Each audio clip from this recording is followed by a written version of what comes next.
Hey everybody, welcome to Lyle's RV Style. In this episode, we're going to swap out a 6-gallon Suburban RV propane electric hot water heater. So what I'm going to talk about is some safety features that I think you should be cautious with while you're doing the switch out. And also we're going to talk about the different tools that you'll need. And yes, I think this can be done as a DIY project. First of all, let's talk about that. As a DIY project, let's be real. You've got electric, you've got water, and you've got propane. So if you're uncomfortable with electricity or with propane, then by all means, please get a professional to take care of this job for you. But if you're like me, a handyman, and have a little bit of common sense, I think that we can do this swap out. Another thing is safety. Like I just talked about, you've got electricity, and you've got water, and you've got propane. So let's be careful with those. We want to disconnect the propane by making sure that there's no propane in the lines. I'll tell you how to do that. We want to make sure that we disconnect the electrical source. I'll tell you how to do that. And then we just want to make sure that the water is turned off and secure. I'll show you how to do that as well. So come along with me. Let's see if we can get this switched out. One other thing is this is not just going to take 10 or 15 minutes. This is going to take you a little while to do. One reason is because of all the hookups and also where it's located. Most of the time they're under a kitchen cabinet or they're in this little tiny area. Nonetheless, we're going to switch this out. It's probably going to take me a couple hours. One, I haven't ever done this before. I mean, I've worked on residential hot water heaters, but not this little tiny guy. And another reason is I'm making this video. So obviously there's a lot of outtakes. There's a lot of shots to try to capture. So anyways, come along with me and let's swap out this hot water heater. Okay, so a few of the tools that you'll need for the job is a drill. You'll need a hammer. You'll need a few bits to go in your drill. And you'll need a few different wrenches. And I like that one right there. That vice grip clamp is really nice. You'll need some electrical tape, wire nuts, a box cutter, some wire strippers, some Teflon tape. Go ahead and, you can get some for 98 cents or you can get from $1.06, but I got the $4 and something. I got a 5-in-1 tool. You'll want that for scraping the outside. You'll need a bunch of rags. That's it. What you see here is the tools that I used. So as you know, hot water heaters, you can't live without them. You gotta have hot water. So we've opened this one up. What's happened is, you can see this is kind of rusted out. It's just old. We are not part-time campers. We live in our RV full-time. This is a 2013 model camper. So it's been burning a lot. So what happened is I started noticing water was leaking in here. So when it's burning on propane, water leaks around this and it fills up this little area outside and leaks. So what I did is I switched it on to electric and that stopped. And so we've been living on it for a couple of months now. And one day we noticed inside under the steps that go up into the bedroom a little bit of moisture leaking out from the bottom of the steps. So that caused me to do a little investigation. So I took an access panel off of one of the kitchen cabinets and was able to see that water had been leaking for some time, quite possibly since I switched it to electric, from propane to electric. So that's the problem. One of the things that we need to do is come right over here to the propane. Since the hot water heater runs off of electric and propane, and make sure we turn off that. Now our camper has 2 propane bottles, so we want to make sure that they are closed. Now I feel comfortable doing that. You can also disconnect it if you feel more comfortable doing that. And so we'll go around and disconnect the other one as well. So I'm at the other side. I'm going to do the same thing. I'm going to make sure that it's turned all the way off. We don't want to have any problems with it leaking, since we will be dealing with the propane. So right there, it still shows that there's some in the line. And what we want to do is we want to see that go from green to red. So what we need to do is we need to go inside and light the stove and let that burn all of the propane out of the line. So we'll do that next. So I've got this handy dandy little lighter. So we want to make sure that we burn all of the propane out.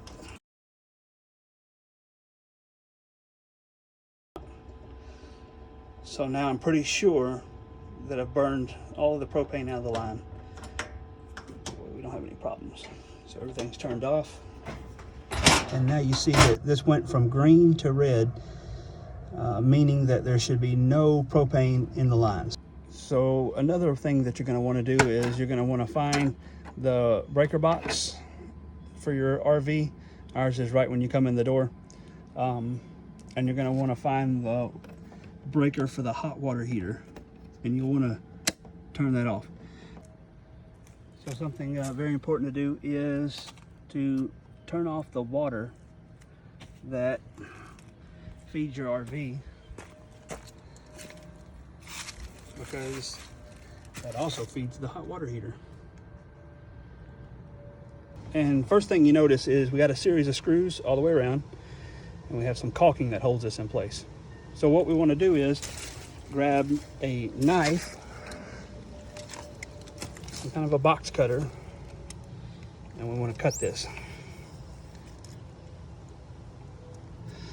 Next, we want to take these screws out, and we want to try to hold them and not let them fall all the way out. For the sake of doing this video, I'm going to let them fall just right on the ground, and I'll pick them up in a second.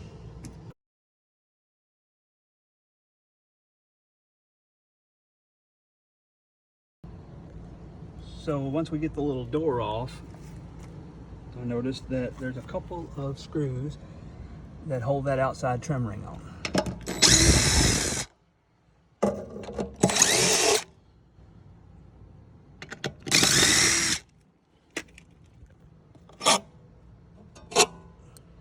So take those off.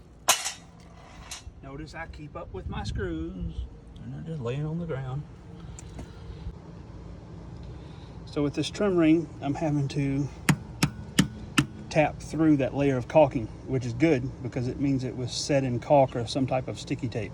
So you may have to use a 5-in-1 tool or a flat bar, but there again, when you're going to pull that out, you don't want to bend it too much because we're probably going to wind up reusing that for the door.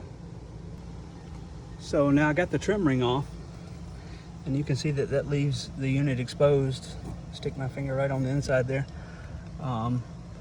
So now what I'll do is I'll go to the inside and start doing the disconnect on the water and such. And then I'll have to concentrate on that propane. And I'll show you that. So inside our trailer, there's this little counter. There's the slide out for the kitchen. And under this counter, there's a door right down here, is where the hot water heater is. So as I mentioned earlier, it's kind of not just an in and out for me. The bottom of this cabinet base, because it may have been leaking for a little bit, has some water damage to it. So I actually want to remove this cabinet, and I'm going to do it in such a way where hopefully I can put it back. And I just want to check the bottom of that cabinet to make sure that there's no permanent damage, or if there is, this is something maybe that I can fix, or I might have to build a new cabinet or order one to go in there. But anyways, I'm going to be taking this cabinet out.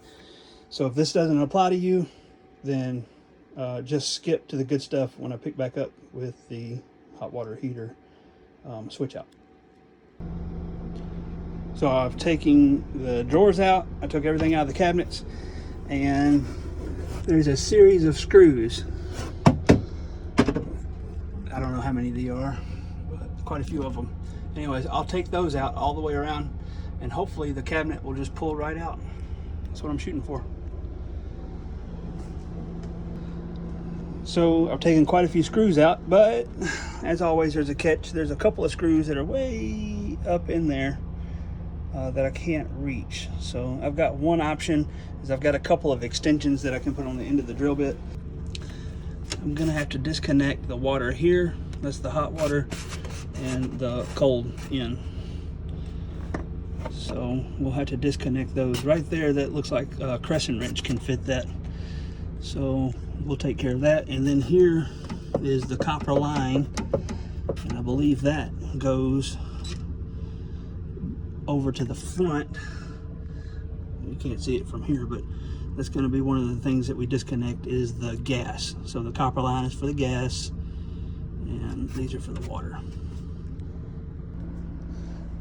Okay guys, so as you're getting ready to do this install, just check the unit itself. Again, with the checks and balances, that's where it gives you a little more confidence. You know, we got the water in and out there. We have this different electrical components, and that's what you're going to see from the outside. So by examining this piece, you can kind of see how it's made up, and what's going to be challenging, and how you can get around certain things. So that's kind of like a handy tip. So as we get ready for this, there is going to be a little water that comes out when you unhook these. So I've just got these terry towels. I got like 10 of them for $5 or whatever. Or wash them and reuse them. But put some of that down. And what we're going to do is undo the water from the back. So these have a drain plug on the outside, but the old one is so rusted and corroded and everything, so I wasn't able to drain it. So when you unhook these hot water and cold water, well, guess what? These have about 6 gallons of water, if not more, by the time you count what's in the line and everything. So be prepared for that. Just thought I'd let you know that. Okay, so the emergency is almost over. I had this container that my wife keeps rice in. She was cleaning it, and I mean, fortunately I'm like right here to the sink. So I mean, so quite a bit of water on the floor. But I mean, you know, you live and you learn, right? So just to give an update, I've got the water disconnected from the back of the water heater. So I've already disconnected this cabinet from the wall.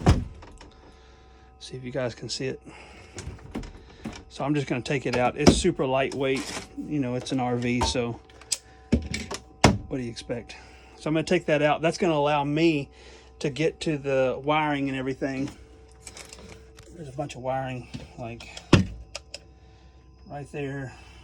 So I'll be able to like look at all this really good and see what's up with it. So I'll pick back up once I've got this cabinet off the unit. Okay guys, so there's the new one. I'll be setting it in place in a little bit. Now I've got that cabinet out of here. The bottom of it looks pretty roached out.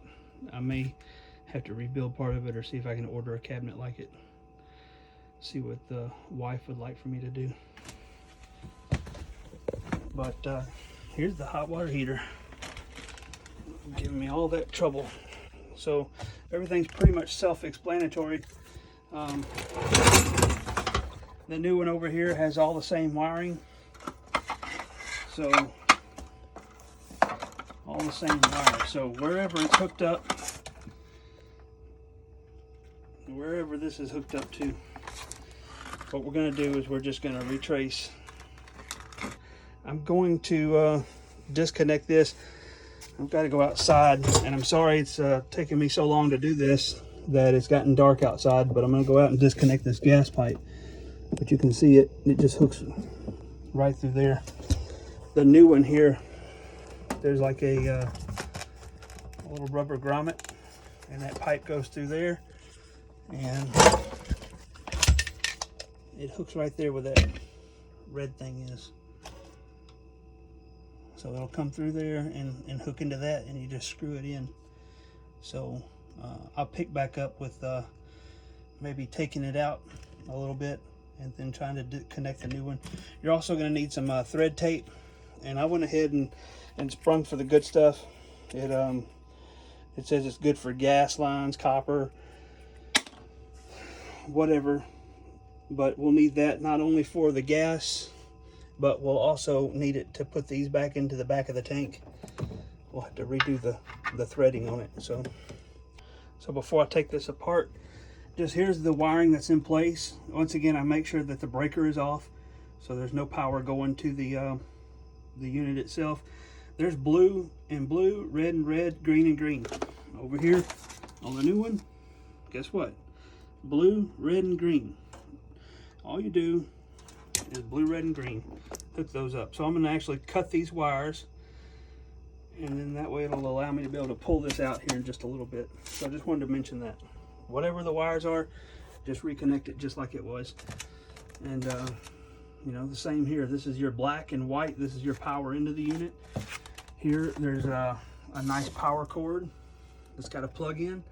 So what I'll do is I'll have to take this box apart and wire this cord into this box on the new one right here. So we'll take this apart and we'll wire these into this nice gray cord that plugs in. No big deal. All right, so once again, I apologize for the poor quality of the film. It's gotten dark, but I mean, everything's done on the inside. Right here, like I was explaining, that copper line comes through the wall, through that rubber grommet, and it plugs in right here. Now, I had to get some, like, I guess WD-40 type penetrating oil, because this has been on here for a while and it's hard to turn. So I've been letting that sit for a few minutes now. So I'm going to start out just with the wrench. Just a wrench.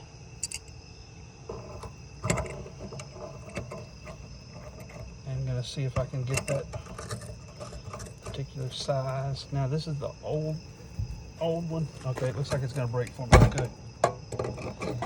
So it's going to break. Now this may get loose enough where I can actually reach in here and do this. Boom, done. Now it's disconnected. So all I got to do is pull that copper line back through that hole for now, and then the whole hot water heater, well, I'll actually be able to take it out from inside, but it should just slide right out if you were not removing the cabinet, and it's pretty easy from there. Another thing to take notice is see how the hot water heater sticks out just a little bit past your camper wall on the outside. So take note of that. We want to make sure we set the new one kind of to that same depth, I believe. And then we'll have to take a 5-in-1 scraper tool and scrape this caulking off here. And then also on that trim ring from earlier, remember, we'll scrape all that off so we can apply some new sealant so that it's watertight. All right, so I'm going to take this out, and we'll pick up with wiring the new one in and connecting the propane line again and go from there. So I just disconnected the gas line outside, and there's a little slack on it. Just kind of got to pop it through this rubber grommet. It might not want to come easily, but there it is. No sense in going banana sandwich on it. And we'll just lay it right there to the side. And we just want to make sure that we didn't crimp it, which is good. They're a little flexible, but they can go really bad really fast, and you'll be soldering in new copper lines. So anyways, that's that. So we should be able to just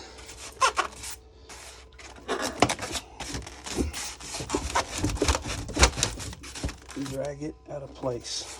I'm gonna, yeah, just like that. There's the outside where the dark is. Okay, so I pulled it into the camper a little bit. If you remember, if you don't remove the cabinet that's here, that you're just going to pull it straight out, and you'll work on it outside. But I'm going to work on it right here because I've got the floor space for it. So remember that we disconnected the power source by turning off the breaker in the breaker box over there. And just to be safe, this is where it's plugged in. So we're just going to unplug that. We know we've disconnected the power. So hopefully it won't get sparked up here. So I'm going to start by disconnecting these. And remember that was red, green, and blue. And those are part of the camper. So I've got the wire nuts here. That way I can kind of see that I had green to green, blue to blue, red to red. I'm just going to set those out of the way. So that disconnects that part of it. Now we got to get this bad boy open here. And still going to have some water in it. So it seems like I'm making it up as I go. Well, you know, probably am. But keep some rags handy. And then we'll get here and go in here. Now you can use any drill you'd like. I like the yellow ones from, I'm not going to say a name because they're not paying me to endorse them. They might not want me to endorse them, or they might not pay enough for me to endorse them. So let's take that off. And remember, whatever we do here, we're going to do on the new one. But first we got to get this one disconnected. So it's got a nice little connection here, you see. So here's where it's going to be cool, is this is a gray, just a gray wire, and we got a white wire. Alright, and then this one would probably be gray too, but they've got it taped up with black. So that lets you know black to black and then white to gray. So what we can do to keep ourselves straight is cut these, since the old unit is dead to us, give a little bit of wire to these, that way we know which one is which. Alright, done there.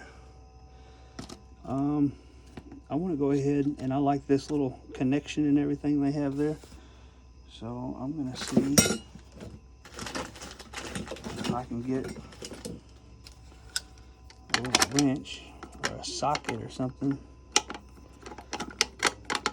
and undo this. And I can.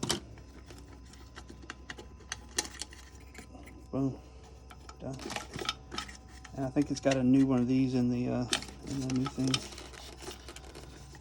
What do we got to do to get this out?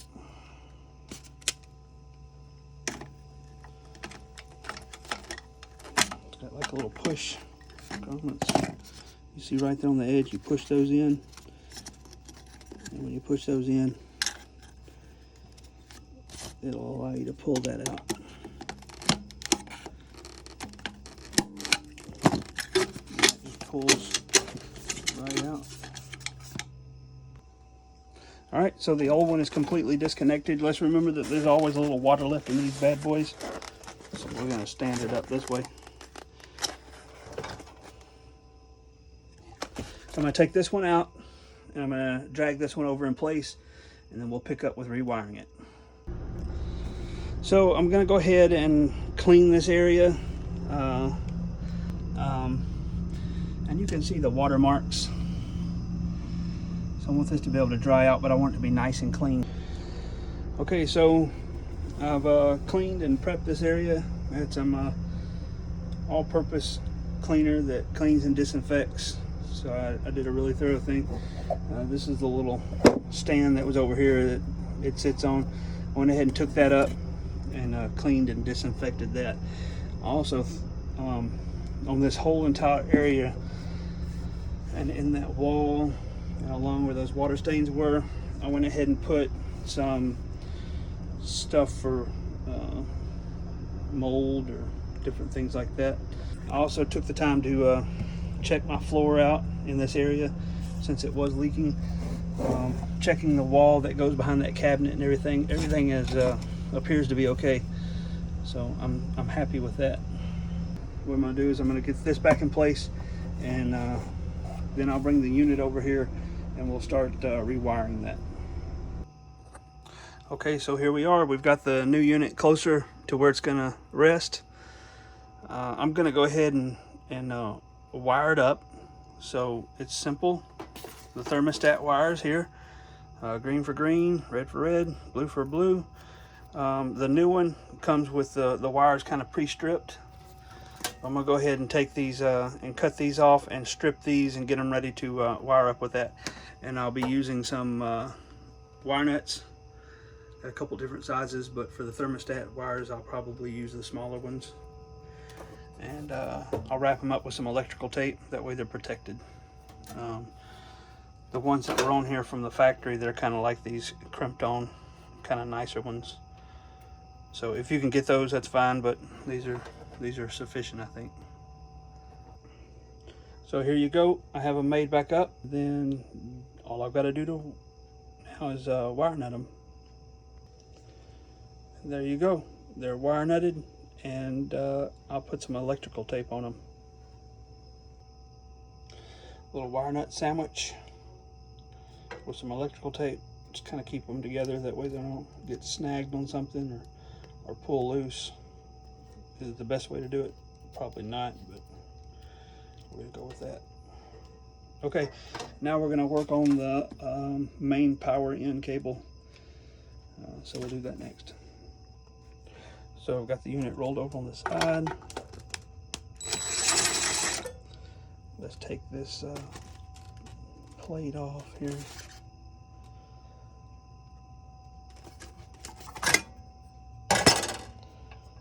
They kind of give you a generic connection where you can just hardwire it in, but this, I think electricians will call this a whip. It's already kind of made up. And so I'm going to take and stick this back into the side of that box, and all of the wires will be made up inside of the box here, and that way they'll be nice and protected. Okay, so I've got the main power wired back in. I've got that really nice whip clipped in here. I've got the ground connected, tightened down. I've got these wires black to black, white to white, and I kind of give them a tug, make sure they're not going to come loose from the wire nuts. And then I'll put some electrical tape individually around these and tuck them back in the box. Okay, everything's nice and neat tucked inside the box. Ready for this nice little cover plate. The hole should line back up. And the screw that was provided, we'll put that in and we'll just snug it. And so there you have it. I have it sitting pretty much right back in the same spot. I've got this thermostat mounted back to where it was. I don't know if I showed you that. It may have been under the cabinet when I showed you that. All the wiring is kind of tucked out of the way. I've got that gas line going back through the wall of the unit. We've got the electrical ready to be plugged up, and we got the water ready to be plugged up. Now it would probably pay to go ahead and replace these, but they're okay. I kind of scratched them up pretty good getting it out, but I'm going to take this old Teflon tape off. I'm going to put the new tape on it so that way it'll tighten up right into the back of the unit there. Okay, so I've got the Teflon tape on, and I've got a few different wrenches here and whatnot. So I'm just going to go ahead and get this one up here, and it's kind of hard to video by myself. So I'm trying to get that started.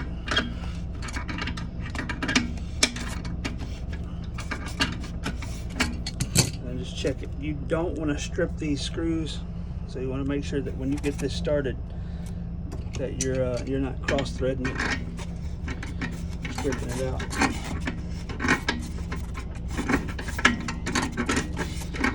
And it's probably not going to go all the way in, which is okay. Doesn't have to. You do, however, want to go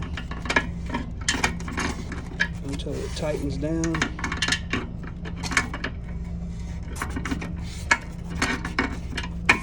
No, because it's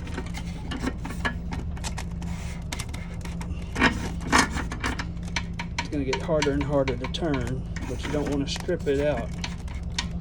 And you've got that tape, so you're also relying on that Teflon tape too. That seems like it's pretty tight, so we'll let that sit for a minute. And then we'll go for this one. Just want to make sure that we don't cross thread these. I wish they would kind of turn in. Probably when they originally wired, or I'm sorry, plumbed this, these fittings were on already, and they ran this PEX to it and clamped it on, so they didn't have to worry about cross threading.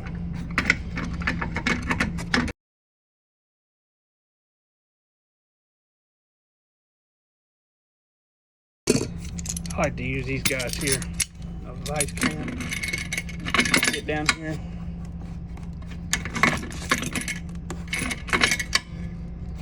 I mean, who has time to play around with the child's play at this point? You gotta get Mama's hot water heater back on.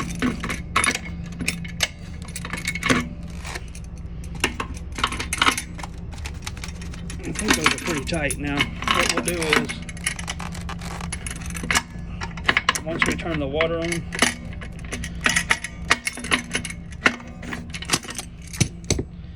we'll kind of come back to this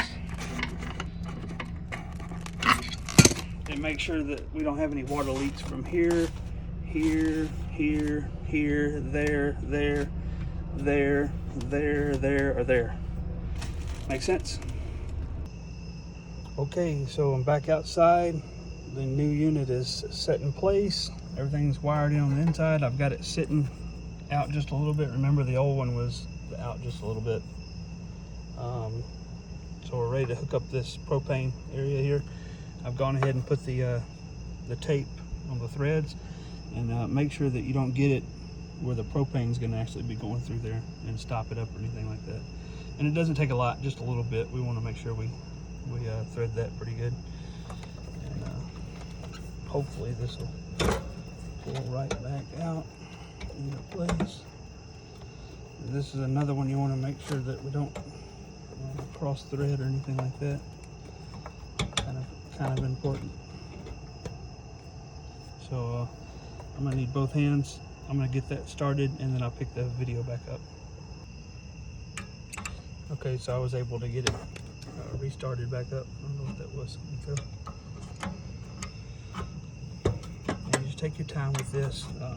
This whole little valve system and everything is kind of set in place from the factory. So whenever we get to where we want to tighten down, we want to make sure we don't loosen anything up. You know what I'm saying? There again, take your time.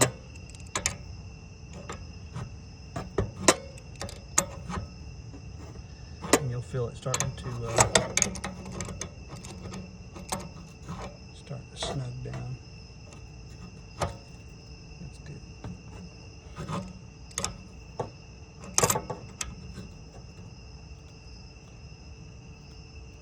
I think that's it.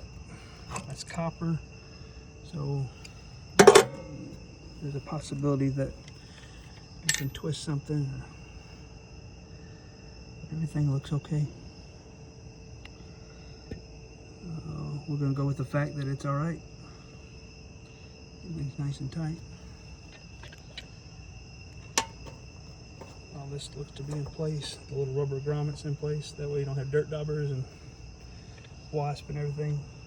Little lizards trying to come in. Everything looks okay. Look how great that looks compared to that old one that we took out. I mean, it was rusted all the way through. Okay, so here we are. Everything's hooked back up. The propane's hooked up outside. Back inside, the water's hooked up. So I think we're ready to actually try to turn this back on. So I'll reverse the order. I'm going to go outside and turn the water on. I'm going to leave these two knobs off for now and just make sure that everything looks good. On the outside, there's no water coming out of the drain plug, the freeze plug, or anything like that. And then I'll come in here and make sure there's no water coming from any of these fittings. And then I'll turn this back on and this back on. And we'll flip the breaker on and plug her in, and hopefully she'll be making hot water. Got the water turned. I've got the water turned back on. I'm just checking these valves and everything, making sure that we don't have any major leaks. Okay, so I did have to do a couple of more tightenings on these to make sure they were nice and tight. And then I've got it plugged in here. I'm gonna go right over here and flip that breaker on.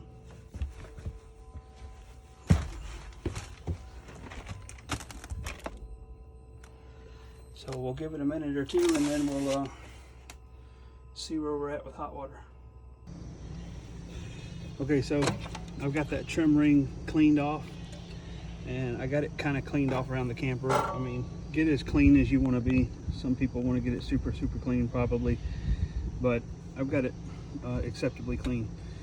So the back side of this, and that trim ring fits right inside that unit. So the back side of this, where that trim ring touches the camper, you're going to put a generous bead of silicone. I've got some outdoor, exterior, basically it's commercial grade. I use it on commercial metal roofing. So I'm going to put some of that around there, and then I'll push this trim piece in place. Okay, so I've got that trim ring piece put on, and I've got it caulked, and I put like a little extra caulk at the top side. You got to think, as it rains, the water will hit the side of your camper and it's going to go down, so you don't want it to go between the wall and that trim piece. So as you were taking out the screws, you had probably 3 longer screws. Well, those have a little bracket that they fit in, and they actually screw in back there to the water heater flange. So you'll tighten all 3 of those down. There's 2 on the side and 1 at the very top. And what that does is it holds that trim piece in place. So you don't have to go crazy with tightening that down. It just holds it there. And then remember the little door piece? We saved all of our screws, so we're just going to put that in place. It's bolted on with 2 of the screws. They go in the bottom holes, and then you put the rest of the screws in, and that holds that bracket on. At that point, once that's tightened down, you can go ahead and smooth out the caulk and get it as clean as you want to get it clean. So I've got all the screws in there. You see the caulking has started to kind of gush out a little bit. And then I'm going to tighten these last couple of screws. Those hold the door. So as far as it goes out here, that's it. The door's back on, and good to go.